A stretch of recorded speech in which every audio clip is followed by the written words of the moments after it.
Quando você acha que não tem como a situação no Brasil piorar, o judiciário brasileiro vai lá e dá uma humilhada na nossa cara. Essa daqui, sinceramente, olha, nem o mais pessimista dos brasileiros achavam que algo desse nível de podridão seria possível. Imagine você, um funcionário público, e durante o período de trabalho, no lugar onde você foi alocado, você começa a testemunhar uma sequência de crimes sendo praticados diariamente, pelos seus colegas e até mesmo pelos seus chefes. Crimes esses que colocam na cadeia pessoas inocentes, crimes que destroem toda a estabilidade jurídica do Brasil, crimes que acabam com a democracia brasileira e que rasgam todas as letras da Constituição. O que você faria? Ficaria calado ou denunciaria? Pois foi isso que esse cidadão aqui fez e eu tenho certeza que você já o conhece, Eduardo Tagliaferro. Eduardo Tagliaferro pesou na consciência dele, após alguns anos, o fato de ter participado de uma organização criminosa que mandava prender pessoas inocentes por uma suposta certidão positiva ou negativa de acordo com o que aquela pessoa tinha postado há 5 anos atrás. Participou de um sistema que censurou centenas e centenas de pessoas que tiveram suas redes sociais derrubadas porque elas falavam coisas que esse aqui do lado dele não gostava. Depois de muito tempo, esse cidadão Tagliaferro não aguentou mais e divulgou, e publicou, e testemunhou na esperança, esse aí foi a ingenuidade dele, na esperança de que algo fosse ser feito, na esperança de que fosse ser aberta uma investigação para responsabilizar este cidadão aqui, que foi o mandante de todos os crimes. Foi o que o Tagliaferro fez. O Tagliaferro fez o que qualquer pessoa correta faria. Mas olha só o que aconteceu hoje. Isso aqui é surreal. PGR denuncia ex-assessor de Moraes. Tagliaferro agora pode ser preso. E na verdade o Alexandre de Moraes vai pedir a prisão dele. Já pediu para derrubar todas as contas bancárias dele, tá? Porque ele entregou provas. Ele não fez como Mauro Cid.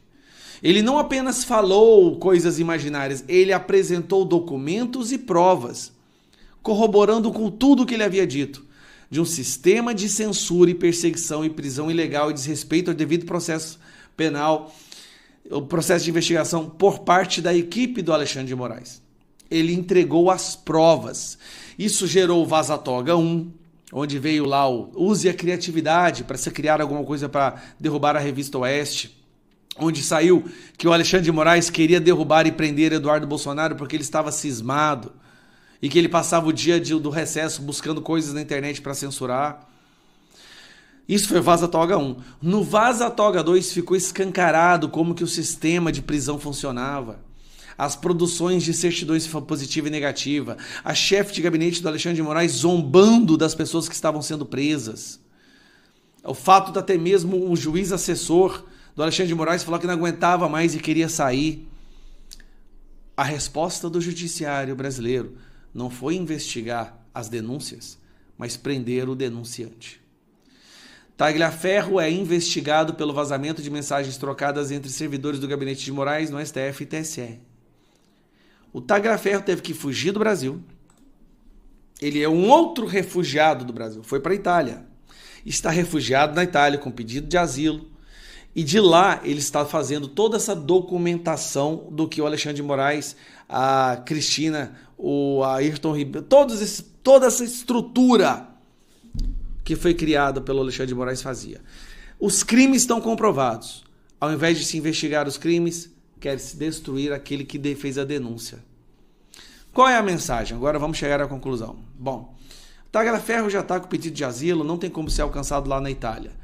A mensagem dessa denúncia da PGR é a seguinte: qualquer outra pessoa que der provas ou evidências dos crimes cometidos pela turma do Moraes também será perseguida e será presa. No Brasil, denunciar um crime cometido por um agente do judiciário virou um crime maior do que o crime praticado por esse judiciário. E aí o Paulo Gonet está cavando mais uma... Esse Paulo Gonet está precisando da Magnitsky mesmo, né? Procurador-Geral da República denunciou nesta sexta-feira, 22, ao Supremo Tribunal Federal, o ex-assessor do ministro Alexandre de Moraes. Isso aqui, obviamente, Alexandre de Moraes liga para o Gonet e manda o Gonet fazer a denúncia. É porque assim, o Gonet ele é o despachante do Moraes. O Gonet não tem vontade própria mais, ele é só um despachante. Pelos crimes de violação de sigilo funcional, coação no curso do processo. O que é essa coação no curso do processo que eles estão falando? É que ele divulgou essas evidências durante o processo contra o Bolsonaro, o que atrapalhou o julgamento teatral. Então, assim, o fato dele ter divulgado isso enquanto o processo acontecia está atrapalhando, entendeu? Pô, cara, para de me atrapalhar falando a verdade. Obstrução de investigação de infração penal, não sei como que funcionou isso aqui, ele está apenas apresentando as provas dos crimes. E aqui não está aqui, ó. E tentativa de abolição violenta do Estado Democrático de Direito. Está aqui, ó. O Tagliaferro entrou na tentativa de abolição do Estado Democrático de Direito. Você acredita nisso? O Tagliaferro, que denunciou o que esse pessoal fez, agora pode ir preso. Dia 10, audiência pública marcada por mim na subcomissão de censura, do combate à censura. O convidado vai ser Eduardo Tagliaferro. Ele já confirmou. Então, dia 10, eu quero que você acompanhe. Porque no Congresso, o Eduardo Tagliaferro vai apresentar tudo o que aconteceu. Um abraço. Tagliaferro, uma última questão. Tem uma entrevista agora, a gente vai tratar do assunto da sequência, do ministro Alexandre de Moraes para o Washington Post, né? Tratando do assunto, tratando de sanção e dizendo o ministro que ele vai seguir em frente, vai dobrar, vai multiplicar as apostas, né? Tem essa fala.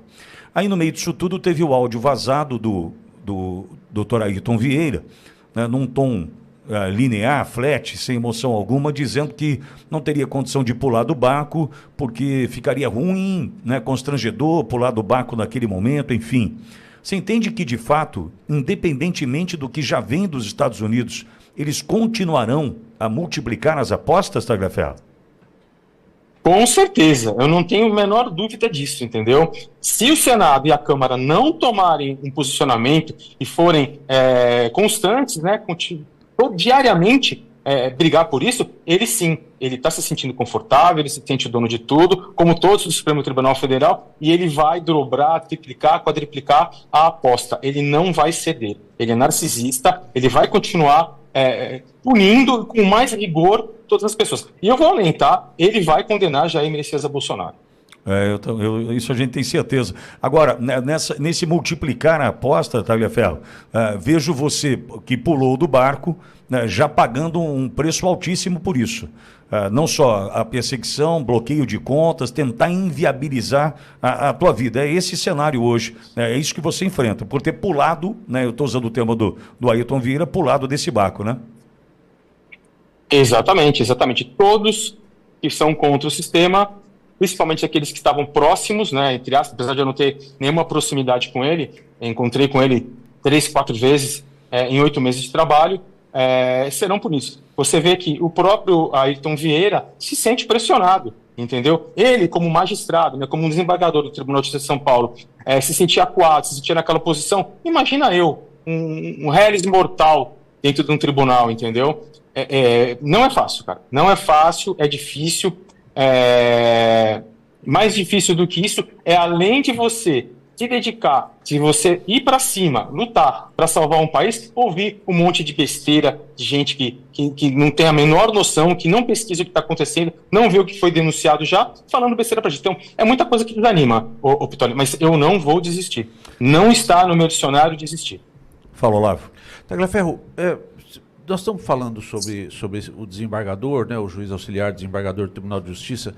Quando eram 2 juízes auxiliares, né, na época, quando esses juízes auxiliares deixaram ali o trabalho do gabinete, foi, ao seu ver, as informações que você tem, esse deixar o trabalho no gabinete do ministro Alexandre de Moraes, foi uma vontade pura e simples, um término de tempo, ou teve mais alguma coisa, ou foi uma espécie de fuga, ou foi uma oportunidade para não ter problemas?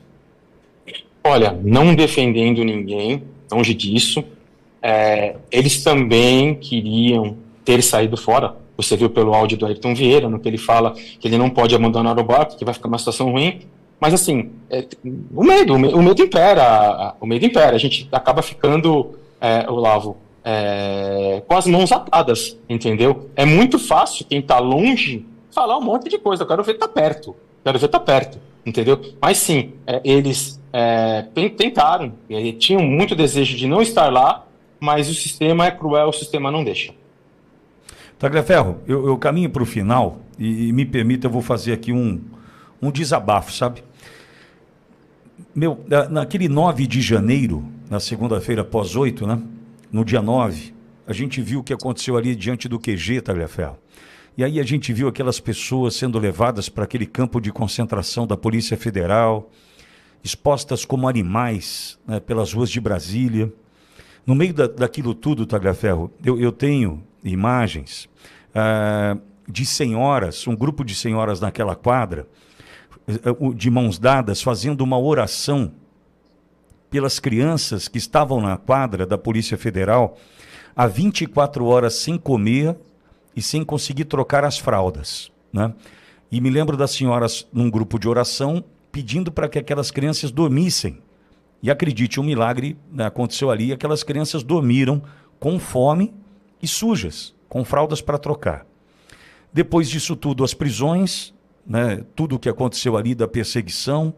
E quando a gente viu, em algumas das mensagens vazadas, né, o desembargador Ayrton Vieira dizendo que eles terão o que merece, terão a prisão, eu confesso que naquele momento, isso aconteceu na segunda-feira, dia 4, no período da tarde, e na terça-feira pela manhã, no dia 5, eu disse que ficou muito difícil para mim saber de onde vinha a minha fúria, o que tinha mais me enfurecido, se era a prisão de um inocente como o presidente Bolsonaro, ou aquele trecho daquela fala do Ayrton Vieira, dizendo que aquelas pessoas teriam que mereciam, que era a prisão. Eu confesso a você que foi um momento de descontrole emocional, porque é tamanha injustiça. Imagine você, Tagliaferro, tem uma senhora presa agora, que é a dona Vildete, ela está pesando 40 quilos, cara. Ela não consegue se sustentar sobre as pernas dentro do presídio, não consegue fazer o tratamento, ela está pesando 40 quilos porque ela vai para a cadeia logo após a retirada de um tumor, salvo engano, do intestino, volta para casa, a tornozeleira apresenta problemas técnicos, entendo eu, porque uma senhora pesando 40 quilos com 74 anos não vai ferir cautelares, não vai descumprir cautelares, e ela volta para a cadeia agora.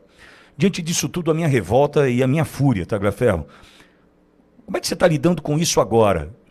No meio, entendo eu, naquele momento, no olho do furacão, talvez você não tenha tido a oportunidade de avaliar de fato o que estava acontecendo com o Brasil. Mas o que passa pela tua cabeça hoje, com o exemplo do presidente Bolsonaro, do Felipe Martins, da dona Vildete, da dona Iraci, da dona Juscelene apanhando na cadeia porque é uma patriota? O que passa na tua cabeça hoje, você olhando de fora, né, acompanhando um momento tão triste da nossa história, Tagliaferro? Desculpa, eu me emociono, me machuca muito, sabe? Eu acho tamanha desumanidade, falta de amor ao próximo, sabe? Acho que foi terrível. Eu não tenho nem palavras para colocar isso para vocês. Eu não tive tempo sequer de pensar quando aconteceu tudo. Eu estava na Itália, eu não estava no Brasil. Eu fiquei na Itália do dia 3 ou 4 de janeiro até o dia 14 de janeiro daquele ano, de 2023. Hoje, vendo da forma que eu vejo, eu acho desumano, eu acho... vejo ele como um novo Hitler, como sabe, eu não tenho palavras, eu só posso dizer para você que tudo que ele fez, toda essa crueldade deve ser punida à altura. É muito difícil você ver tudo que ele fez, ver a forma que foi conduzido e não se emocionar, não se machucar. Eu, não sei, os meus colegas que estiveram por lá, eu não aceito esse tipo de coisa, tanto é que eu não aceito que eu estou aqui, é muito difícil. Pipoqueiro, vendedor de camiseta, o cara com lepra, eu vi esses dias, o cara com lepra, senhoras aí de idade avançada. Eu sou neto, eu sou pai, eu sou filho, eu sou irmão, eu sou marido, eu sou cunhado, eu sou primo, e tudo aquele pessoal que está lá tem as mesmas qualificações que eu, tem toda a família, e isso não é justo, não é humano, machuca muito, e por isso que a primeira coisa que foi feita foi a lista de certidões para que algo que o Senado e a Câmara fizesse, mas até agora eu não estou vendo nada, estou vendo só barulho. Dói, Pitoli, dói. Eu participo, eu compartilho com você a sua mesma dor e acredito que o Brasil inteiro também compartilhe da mesma dor. Tagliaferro, e gritando mais uma vez socorro e alerta, porque a imprensa não vai divulgar, ponto. A imprensa bancada pela SECOM não vai divulgar. A Auriverde aqui está, Gustavo Segré, da Oeste, corajosamente, do Faroeste Brasileira, também vai no mesmo sentido de divulgar, né, de dar publicidade a isso, só que nós precisamos de uma união de forças para que, de fato, o nosso resultado seja alcançado.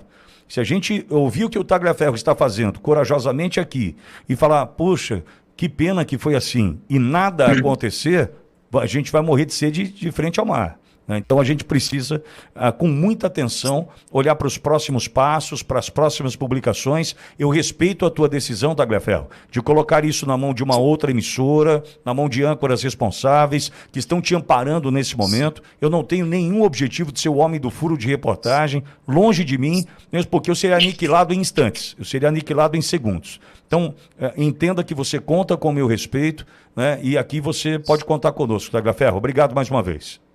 Então, olha, só mais uma colocação. Pois não. Justamente o fato de estar com uma imprensa maior, um pouco mais neutra, é uma estratégia, justamente para nunca esse material ser taxado como material que foi dado à direita, à mídia de direita ou à mídia de esquerda. Então, é uma mídia maior, uma mídia neutra, para que ele não seja desacreditado. Não que vocês sejam desacreditados, mas que nunca ninguém fale, as outras mídias falem, que foi para uma direita, entendeu? Esse é o objetivo. Mas assim que for divulgado, eu faço questão de estar em todos os programas que me chamarem. Eu tenho espelho em casa, Tagliaferro, eu sei meu tamanho. Pode ficar tranquilo que desse mal não morro, viu? Fica tranquilo. Tá bom, querido? Obrigado mais uma vez pela oportunidade, obrigado a todos que estão assistindo, obrigado Olavo, obrigado Walter, e contem sempre comigo. Eu espero que todo esse meu sacrifício da minha família, surja fruto, cara. Eu só espero isso.